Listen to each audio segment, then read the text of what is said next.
Who knows what evil lurks in the hearts of men? The shadow knows.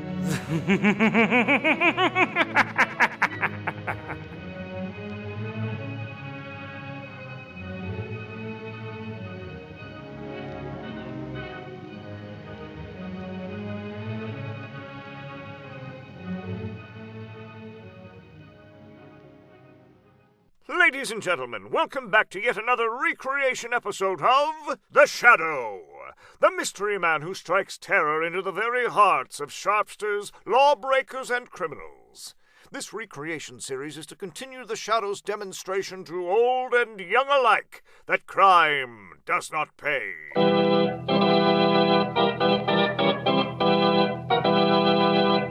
Lamont Cranston, a man of wealth, a student of science, and master of other people's minds, devotes his life to righting wrongs, solving crimes, protecting the innocent, and punishing the guilty. Using advanced methods that may ultimately become available to all law enforcement agencies, Cranston is known to the underworld as the Shadow. Never seen, only heard, as haunting to superstitious minds as a ghost, as inevitable as a guilty conscience. Cranston's friend and companion, the lovely Margot Lane, is the only person to know who the invisible voice belongs to. Today's transcribed drama is about a woman's tormented conscience and a dead man's revenge. This episode will begin in just a minute. But first, there are many things a person can give besides money to help others. He can give his time, services, and experience. And one of the most valuable gifts of all is within the reach of practically everyone, that of blood. The need for blood is immediate and continuing all year round. Accidents, illness, and major catastrophes are happening every minute of every day. A storm could kill and injure hundreds tomorrow. An epidemic can strike thousands any week of the year. And our national accident toll is measured by the minute. It is also vital that we maintain a national reserve of blood derivatives for civil defense. Every 60 seconds, 4 people need blood. One of the next 4 could be someone you know. A friend, a relative, a neighbor, or a member of your family. There is only one source of blood. That is from you, the citizen. Remember, the need for blood goes right on. Call your community blood bank, Red Cross chapter, or hospital blood bank and make an appointment to give blood. This message is brought to you as a public service. And now, we bring you The Shadow and The Long Arm of Death.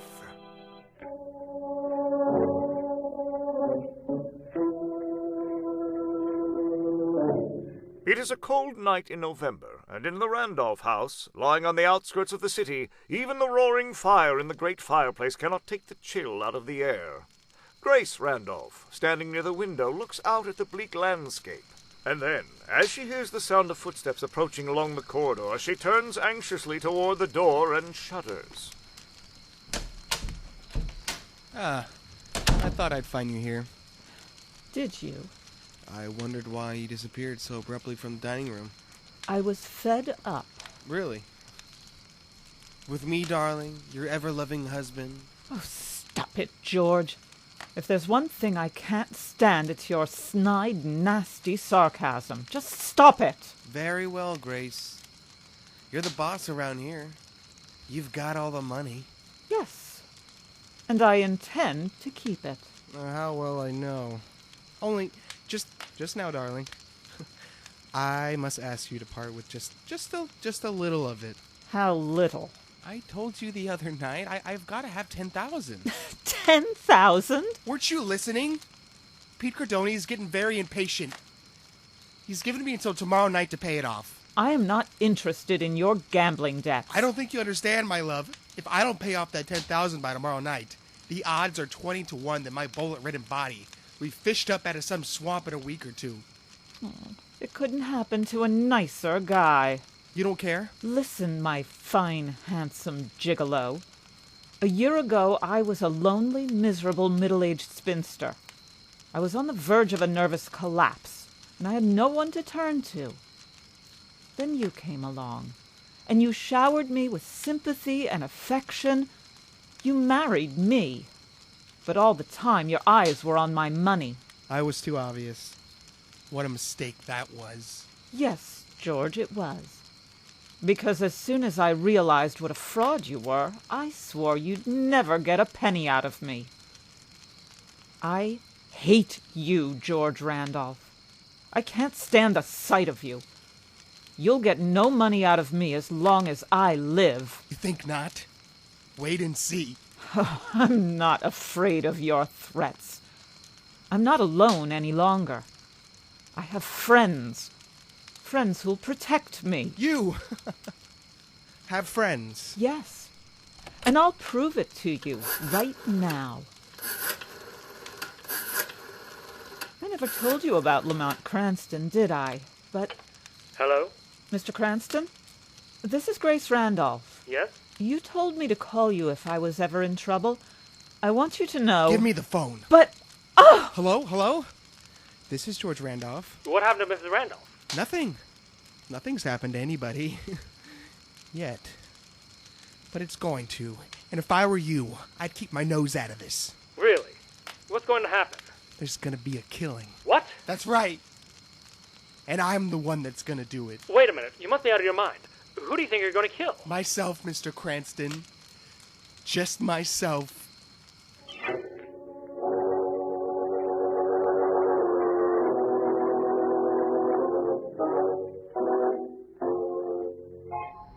Step on it, Lamont. Can't you go any faster? Not on this hill, Margot. It's a steep climb, but we're almost there. That's Randolph's place, perched on the edge of the cliff. It's all lit up. Oh, I hope we're not too late. To stop Mr. Randolph from killing himself? Lamont, you don't think he really meant it? I don't know, Margot. Usually they don't. This man sounded desperate. Desperate enough to do anything. Still, if a man's going to... Margot, look up there. Top of the cliff. The top of those lights. They're automobile headlights. Yes. They're coming closer and closer to the edge of... The cliff. Lamont, the car. It's going over. It's going to crash right down in front of us. Hold tight, Margot.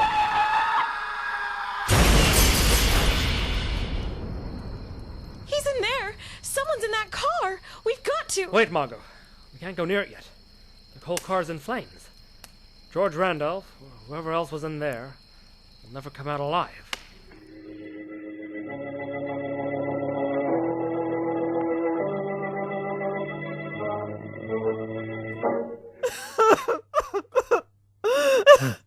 I did it, Mr. Cranston. Miss Lane, I killed him. Please, Mrs. Randolph, you've been crying and tearing yourself to pieces for 3 days. You've got to stop this. Your husband deliberately drove his car over that cliff. He said he was going to do away with himself, and he didn't. But it was my fault. I drove him to it. I sat right beside him in his living room and refused to give him the money he asked for. You mustn't feel guilty, Mrs. Randolph. I feel like a murderer. Oh, I had no use for him, but I didn't want him to die over a paltry $10,000. $10,000's a lot of money. Not to me. I could have given him that much and never felt it. Now he's dead, mangled, burnt almost beyond recognition. If only I could have spoken to him before he died, begged him to forgive me. I could sleep nights instead of having a murder on my conscience for the rest of my life.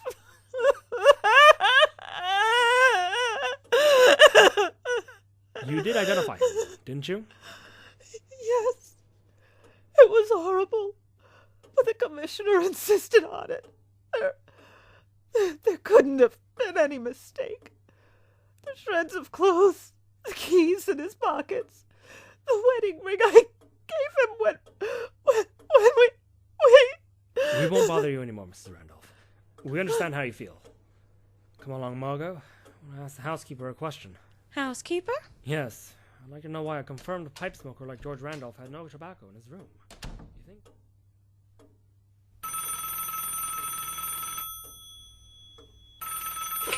Hello?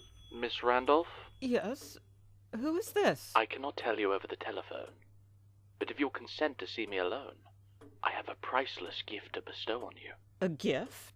What is it? I cannot tell you, madam. Not now. All I can say is, it has something to do with your late husband. My husband? Please, not another word. If you are interested, madam, I will come to see you tonight. Do you wish me to? Yes! Oh, yes, please! I'll be waiting. We'll return to the shadow in just a moment. But first, do you wish to voice a part in our recreation series? If so, then feel free to leave us a message on our Facebook page or upload your audition to CastingCall.club. Now, back to the shadow and the long arm of death.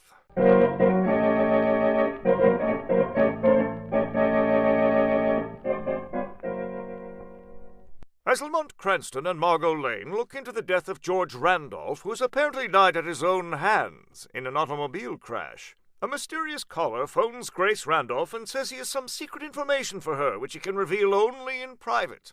Unable to resist, Grace arranges to see him alone.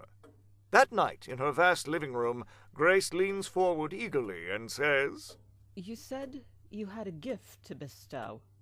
A priceless gift, madam. What is it, Mr. Doctor Lowe. Ah, yes. Well, what is this gift? I hesitate to tell you. People find it hard to believe. Tell me, please. I have the power to reach into the grave and recall those who have passed away. I don't understand. Your husband died recently.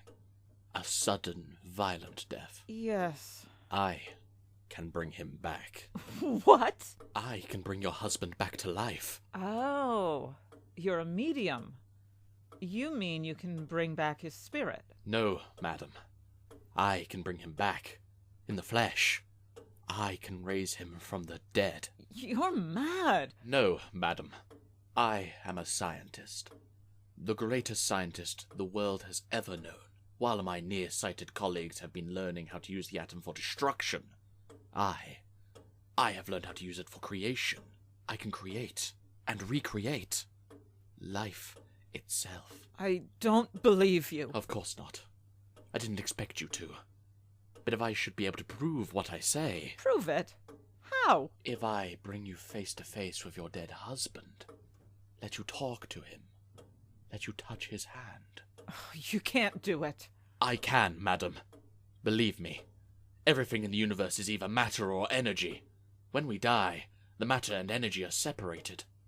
I can reunite them for short intervals. Time?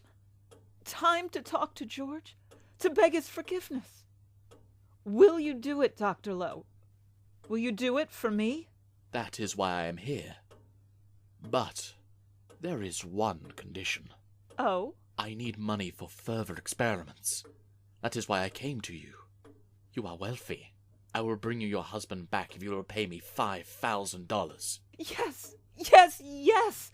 Oh, I'll pay you $10,000, anything you ask. Oh, if you can really do what you say you can. $1,000 now. The balance when your husband appears. Yes, yes, any way you want it. If only I could see George once more. Get him to forgive me. Here's your money. Thank you, madam. You will not be sorry. I will arrange the meeting for tomorrow night. At 11. Where, Dr. Lowe? At the cemetery. I will bring my equipment early and do what I have to do. By the time you arrive, everything will be ready. You will be there. At the crypt? Yes. I'll be there. Good. Come alone. And I pray you, don't forget the rest of the money. Good night. Mrs. Randolph! Jenny! You startled me. I am sorry, madam, but that man... I do not like him. He frightens me. You heard what he said? No, I heard nothing. But I saw him as he left. He has a terrible look on his face, like he is the devil himself. That'll do, Jenny. You're my housekeeper, nothing more. And the money in his hand? Why did you give him money? What is wrong with you, madam? Please, tell Jenny. Mind your own business, and get back to your housekeeping. Leave me alone, Jenny. Very well, madam. But, Mrs. Randolph, I am afraid. I'm terribly afraid. So am I, Jenny. So am I.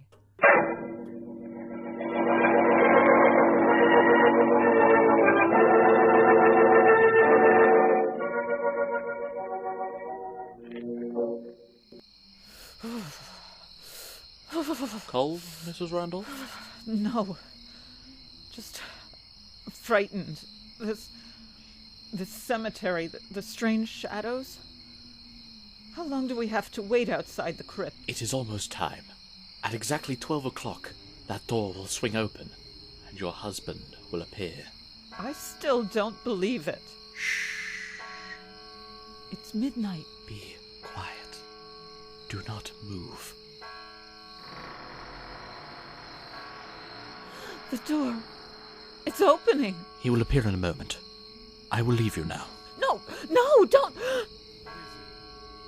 Out there in the darkness, who wakened me? George, is it really you? Who's out there? Come closer so I can see you. George, don't you know me? It's Grace. Grace, go back.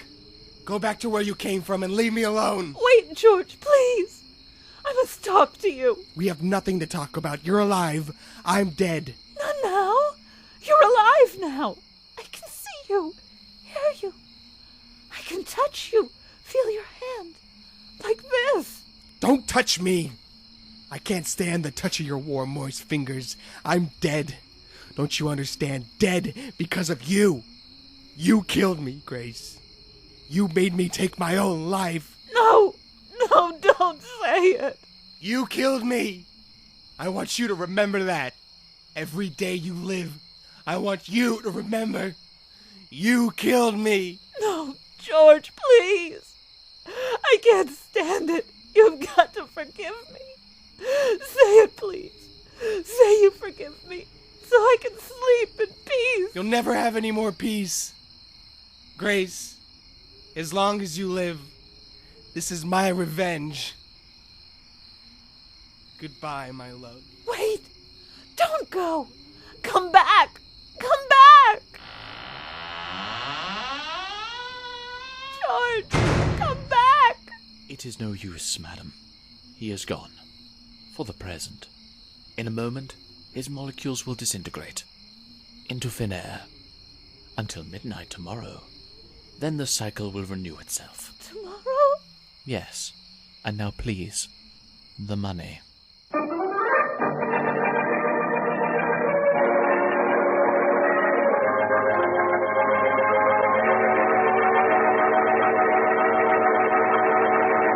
Progress in nursing means better health for the nation. Nursing has come a long way since Florence Nightingale nursed the wounded at Crimea 100 years ago. Today our nurses are skilled workers with excellent preparation for their jobs in caring for the sick and in teaching people to stay healthy. There is still a demand for more nurses than we now have. In hospitals and health agencies, both the professional nurse and the practical nurse serve their community.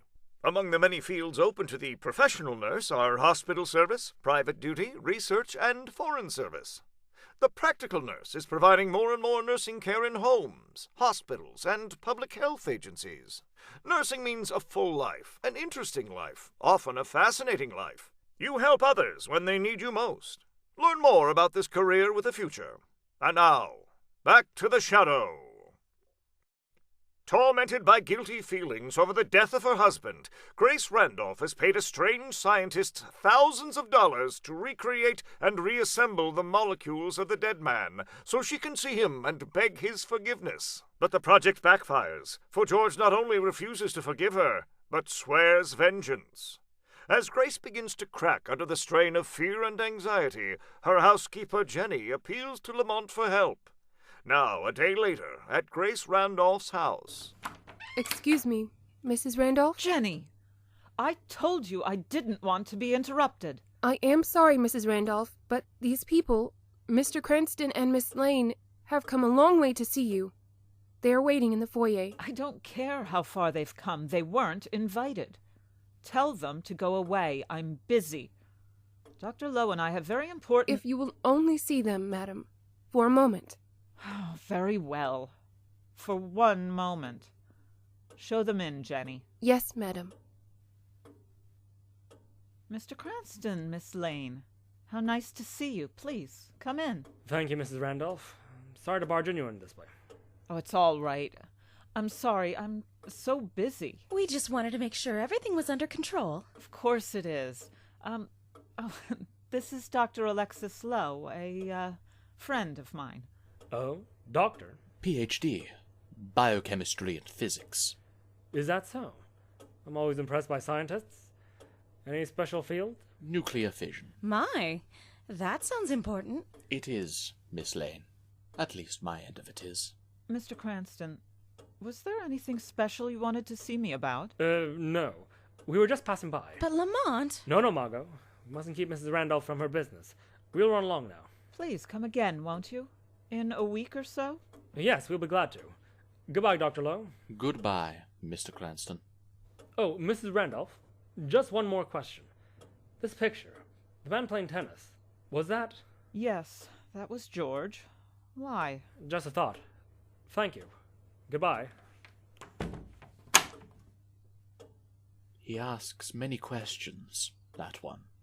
I'm not sure I like that. Please, Dr. Lowe, I didn't ask you here to talk about Cranston. Why did you call, Mrs. Randolph? You said it was urgent. Dr. Lowe, you've got to stop him. Who? George, my husband. He's driving me insane.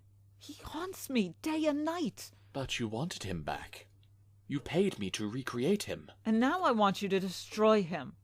Destroy him forever. Destroy him? That is a very difficult, madam. There are strong resistances. I'm not sure I can do it. You must do it. You must, do you hear? I don't care what it costs. Name your price. $10,000, $20,000, $50,000. I'll pay anything. But you must do it. Very well, madam. Under those terms, I am willing to try. Come to the cemetery tomorrow night. At midnight. The cemetery? Again? Must I? Yes. I can do nothing without you. Remember, at midnight. And bring $50,000 with you. In cash.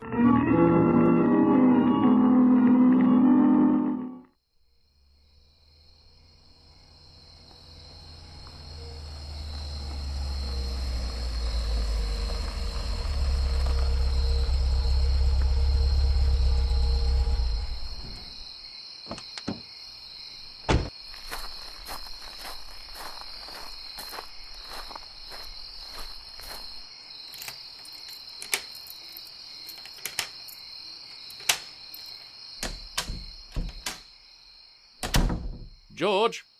Okay, George, it is I. You can come out of the bedroom. I told you. You are perfectly safe here in my house. With all due respect, Dr. Lowe, I'll decide what's safe and what's not. Suit yourself. I just saw Grace. What did she want? She wants me to destroy you. Ah, then it's worked. To the last detail. She's going mad, George. She cannot stand it any longer. She will pay anything to be rid of you.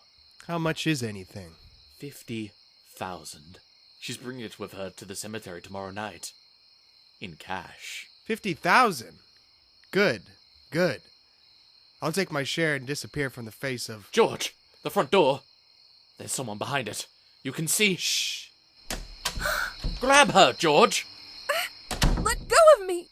Do you hear? Let go of me! Well, Jenny, our fine devoted housekeeper. Heard all you wanted to? Yes. I've heard enough. How did you get in here? How did you know where I lived? I got into the back of your car while you were talking to Mrs. Randolph. Very clever. Clever enough to spoil your plans. Spoil them? Oh, no, Jeannie, never. No? When I tell Mrs. Randolph and the police? That's just it, Jenny. You will never tell anyone. Why not? Because, my dear, a few hours from now your poor mangled boy will be found lying on the road where some vicious hit-and-run driver ran you down. No. No!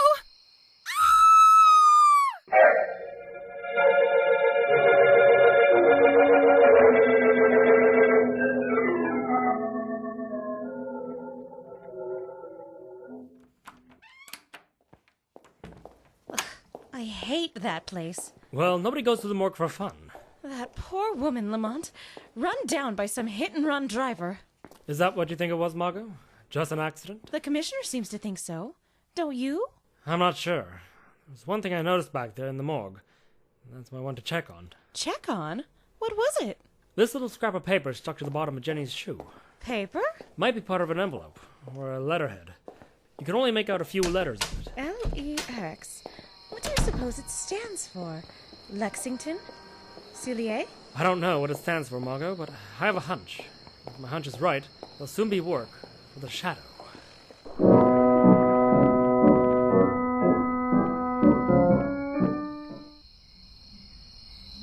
Do I have to be here in the cemetery, Dr. Lowe? Do I? Yes, you must. In a few seconds it'll be midnight, and George will emerge from the crypt, as he does every night. Only this time, this portable cyclotron will blast him apart, forever. Convert him entirely into energy. It's horrible. It's like murder. You forget, dear lady. One cannot murder the dead. Oh, if only.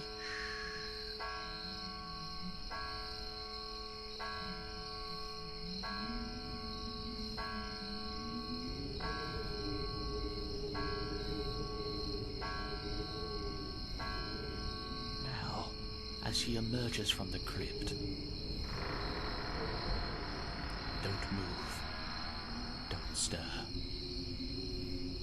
Who is there? Someone out there in the... Now! This is it! The end of George Randolph! Back into the crypt! Forever! In time, his body will cease to be radioactive. But now we must get away before we ourselves become contaminated by the poisoned air and dust around us. You have the money? Yes, here it is. Hurry!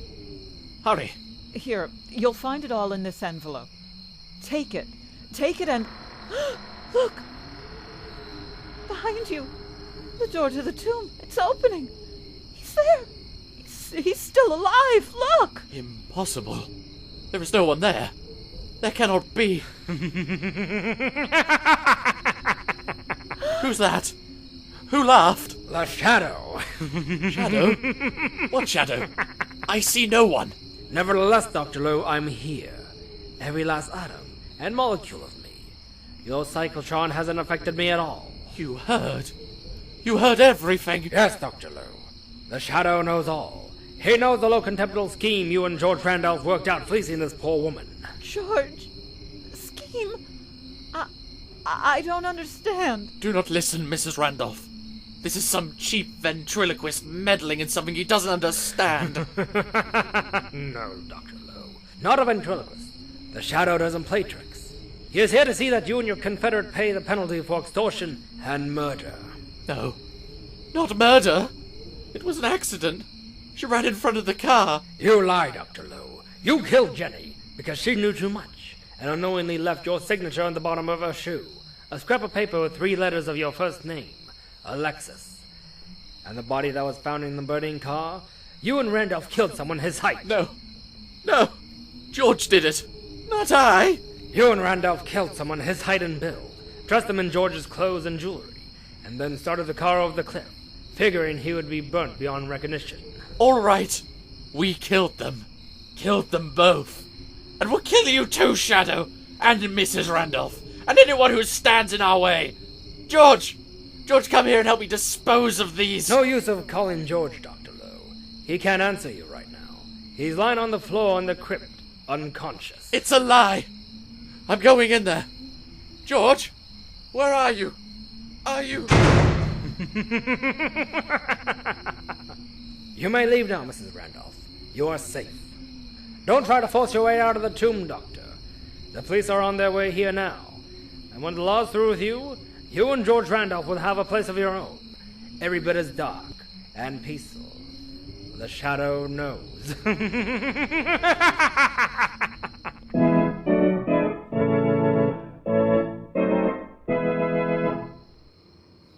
Poor Mrs. Randolph.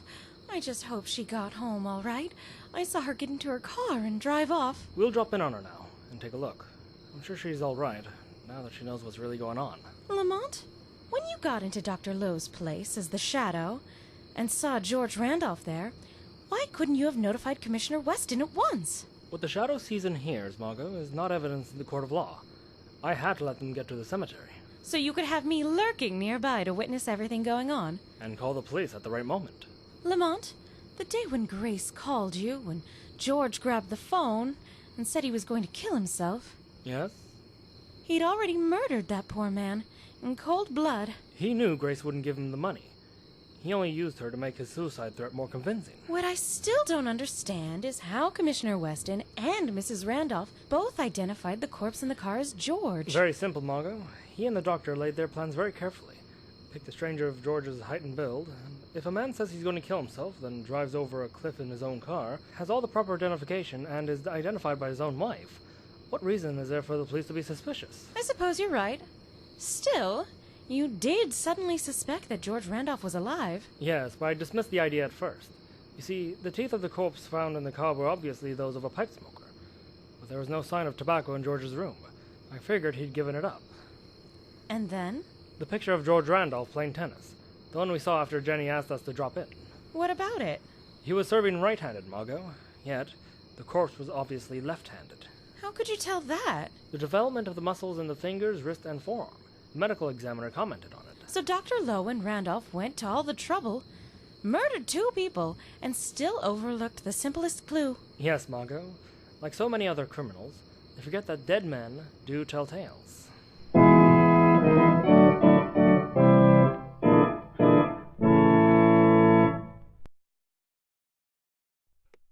This story is copyrighted by Street and Smith Publications Incorporated. The characters' names, places, and plot fictitious. Any similarities to anyone living or dead are purely coincidental. The Shadow is brought to you at the end of each month. Lamont Cranston is played by Spencer Mack. Margot Lane by Megan Salinas. I'm your announcer, Graham Rowat, and we bid you a goodbye until next month.